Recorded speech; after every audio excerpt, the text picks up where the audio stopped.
पिछले वीडियो में Coulomb's law को पढ़ा था और उसकी वेक्टर फॉर्म को भी पढ़ा हुआ था। आज हमारी बारी है, उसके आगे आता है कि force between two charges in term of position vector. Two charges पर, भाई 2 पॉइंट चार्जेस पे अपन ने कूलम्ब्स लॉ यही पढ़ा था कि जो 2 पॉइंट चार्जेस हैं अगर, तो उन पर जो अट्रैक्शन या रिपल्शन का फोर्स लगता है वो directly proportional to magnitude of product of charges होता है और inversely proportional to square of distance between them होता है। अब ये चार्जेस अगर मान लीजिए हम अब इनको उन्हीं 2 चार्जेस के बीच में पोजीशन वेक्टर के रूप में उनको डिफाइन करना चाहते हैं।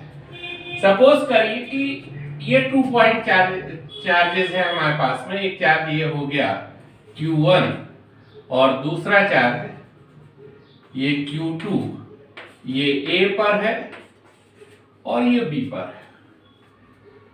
तो फोर्स बिटवीन 2 चार्जेस, तो इनके बीच में जो फोर्स अप्लाई होगा वो तो अपन कूलम्ब्स लॉ से डिफाइन कर सकते हैं, उसको बता सकते हैं। पर in term of position vector की टर्म में इनको हमको देना है। तो सपोज कीजिए कि ये एक्सिस हो गया,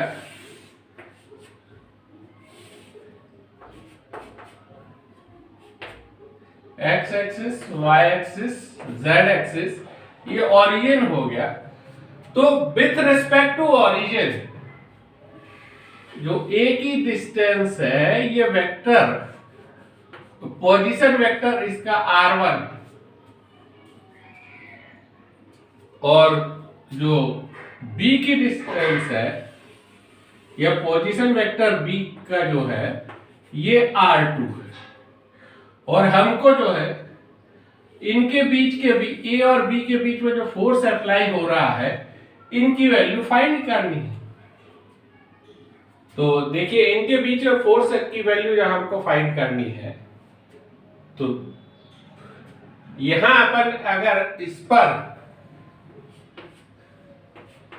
ये जो है ट्रायंगल OAB में ट्रायंगल रूल लगाए, वेक्टर एडिशन का ट्रायंगल रूल लगाए अगर हम इसमें, तो देखिए यहां पर हो जाएगा इन ट्रायंगल OAB, तो OA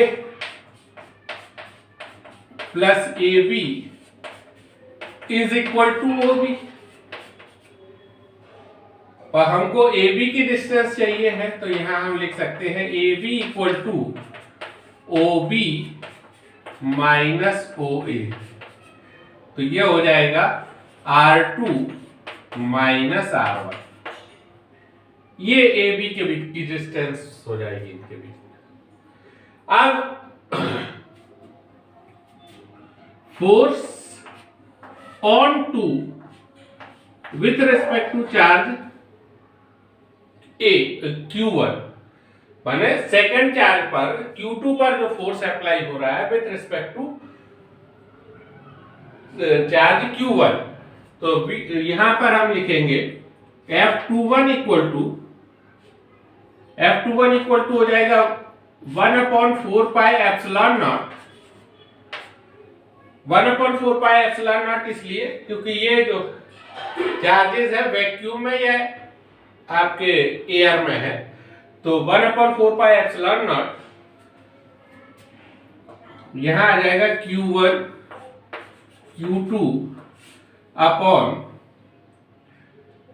अब देखिए इसको अपन को देखना है, इसमें जो है डिस्टेंस लेनी है यहां पर, तो इसको 1 से 2 तक की डिस्टेंस माने R12 का स्क्वायर, और इसको अगर हमको वेक्टर फॉर्म में कन्वर्ट करना है तो यहां R12 के ऊपर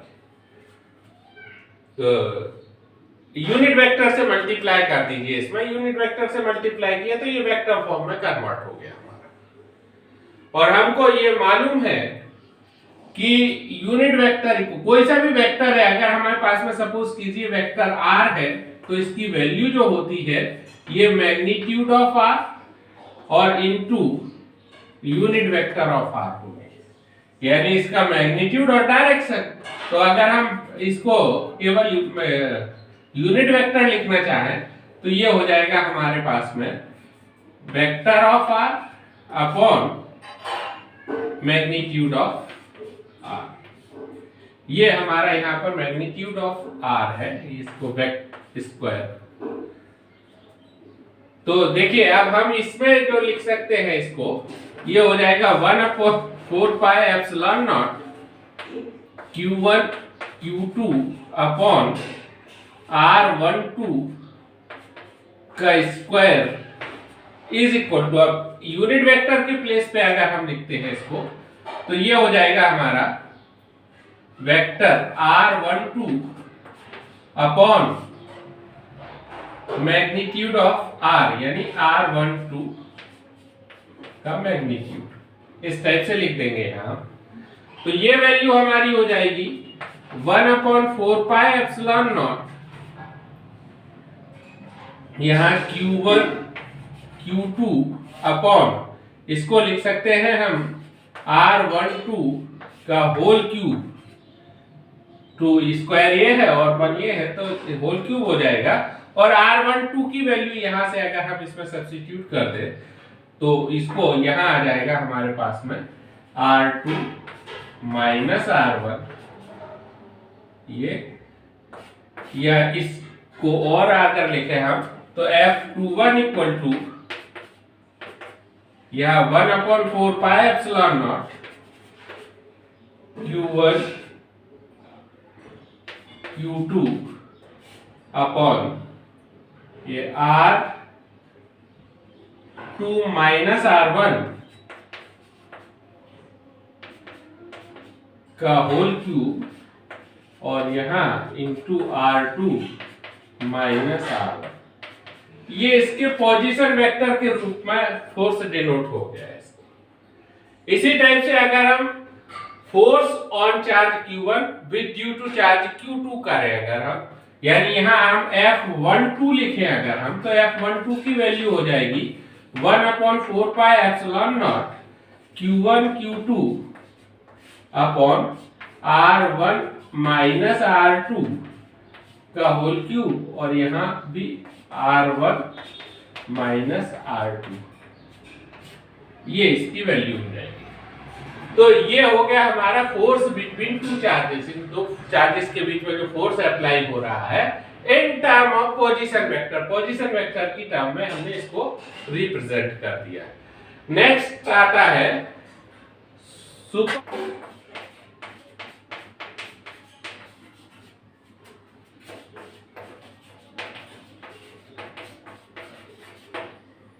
सुपरपोजिशन प्रिंसिपल। अभी अपन ने पढ़ा कि अगर कहीं प्लेन पर दो चार्जेस रखे हुए हैं, कोई पॉइंट चार्जेस है, तो उनके ऊपर कूलम्ब्स लॉ अप्लाई हो जाता है और उनके बिटवीन जो फोर्स होगा, अप्लाइड फोर्स होगा, वो हम कूलम्ब्स लॉ से फाइंड कर लेते हैं। पर सपोज कीजिए कि अगर कहीं पर जो है बहुत सारे चार्जेस हैं और किसी एक चार्ज पर उन सारे चार्जेस के द्वारा जो फोर्स अप्लाई हो रहा है वो हमको फाइंड करना है, तो फिर हम सुपरपोजिशन प्रिंसिपल का अप्लाई करते हैं। इसको सपोज कर लेते हैं अपन कि देखिए जैसे मान लीजिए हमारे पास में ये है, यहां पर Q1 चार्ज है, ये Q2, ये Q3, यहां Q4, ये Qn, ऐसे n चार्जेस हैं हमारे पास, ये है। और हम ये फाइंड करना चाहते हैं, we want to find the force on Q1, माने Q1 पर जो फोर्स अप्लाई हो रहा है किसके द्वारा, Q3, Q4, Q2, Qn, ये चार्ज इस Q1 पर कितना फोर्स अप्लाई कर रहे हैं ये हमको फाइंड करना है।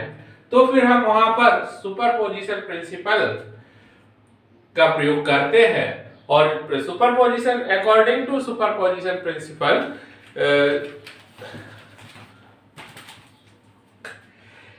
कि the total force on a given charge, the total force on a given charge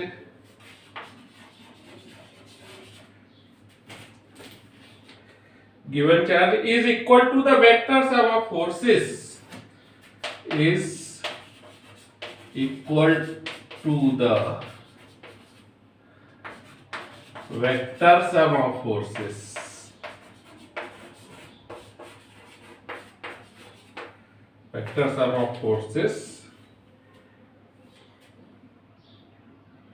due to remaining other charges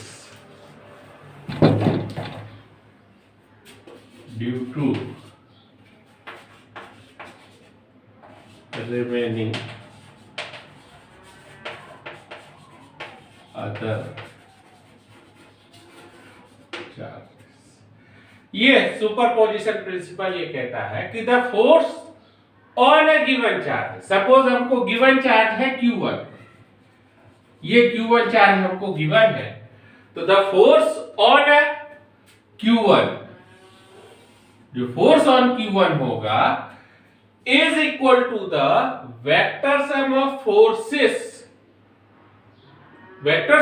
forces due to the remaining charges, माने Q2, Q3, Q4, Qn जो फोर्स इसके ऊपर apply कर रहे होंगे उन सब के वेक्टर सम के इक्वल होगा। तो वेक्टर सम के इक्वल होगा तो हमने ये लेट कर लेते हैं कि Q1, Q2, Q3, Qn, ये Q1, Q2, Q3 से लेके Qn तक n चार्जेस है किसी प्लेन पर या किसी प्लेन पर है, और इनकी जो है with respect to origin position vector जो है R1, R2, R3 से लेके Rn तक है। तो जो फोर्स अप्लाइड ऑन Q1 है, माने F1 इक्वल टू जो होगा ये is equal to the vector sum of other remaining forces which due to remaining other charges. तो सपोज कीजिए अगर Q2 जो फोर्स अप्लाई कर रहा है इसके ऊपर, तो ये हो जाएगा F12 प्लस F13 प्लस ऐसे चलते चले जाए हम, तो F1 फोर्स अप्लाई होंगे, इन सभी फोर्सेस के वेक्टर सम के इक्वल हो गए। तो वेक्टर सम के इक्वल हो गया ये यहां पर। तो अब हम देखते हैं इसमें, अब इनकी वैल्यू फाइंड करनी है हमको। तो वैल्यू फाइंड करनी है तो देखिए हम इसको लिख सकते हैं, यहां जो F1 है ये नेट फोर्स है जो इनके द्वारा अप्लाई किया जा रहा है। F1 को हम लिख सकते हैं यहां पर 1/4 पाई एप्सिलॉन नॉट, ये हो जाएगा Q1 Q2 upon vector form में ही अगर हम लिखते हैं तो यहां हो जाएगा मैग्नीट्यूड ऑफ R21 का square into unit vector of R21। ऐसे ही F13 को लिखें अगर हम, तो 1/4 pi epsilon naught Q1 Q3 upon ये R31 का स्क्वायर और ये हो जाएगा R31। इसी प्रकार से सिमिलर अगर हम चलते चले जाए तो यहां हम लिख सकते हैं 1/4 pi epsilon naught Q1 Qn upon Rn1 का square to the R cap of N1। ये फोर्सेस हो जाएंगे इनके ऊपर जो अप्लाई कर रहे हो। तो इसको जो है हम ऐसे लिख सकते हैं 1/4 पाई एप्सिलॉन नॉट, इसमें से कॉमन आप ले सकते हो। इन्हीं को अगर हम पोजीशन वेक्टर के रूप में लिखना चाहें, अगर जैसे अभी इसके पहले लिखा था हमने, तो पोजीशन वेक्टर के रूप में देखिए 4 पाई एप्सिलॉन नॉट को हम सभी में से कॉमन निकाल देते हैं, तो यहाँ हो जाएगा Q1 Q2 अपॉन ये R1 माइनस R2 का होल क्यूब और यहाँ आ जाएगा vector of R1 minus vector of R2 plus similar यहाँ Q1 Q3 upon R1 minus R3 का होल क्यूब और vector of R1 minus R3 और सेम यहाँ जो है Q1 Qn upon R1 minus Rn का whole cube into R1 minus Rn vector. इस तरीके से ये लिख सकते हैं आप। तो ये प्रिंसिपल ऑफ सुपरपोजिशन हुआ। इस तरीके से हम किसी भी वेक्टर के ऊपर किसी भी चार्ज के ऊपर अदर चार्जेस जो अप्लाइड फोर्स है उसको हम फाइंड कर सकते हैं। इससे रिलेटेड न्यूमेरिकल क्वेश्चन एग्जाम में आते हैं, उनकी भी अपन प्रैक्टिस करेंगे और इनको देखते रहिए। पर अगर आपने अभी तक हमारे चैनल को सब्सक्राइब नहीं किया है, प्लीज सब्सक्राइब कीजिए और इसको ज्यादा से ज्यादा लोगों में शेयर कीजिए ताकि हम ऐसे ही वीडियो बनाकर आपको प्रस्तुत कर सके और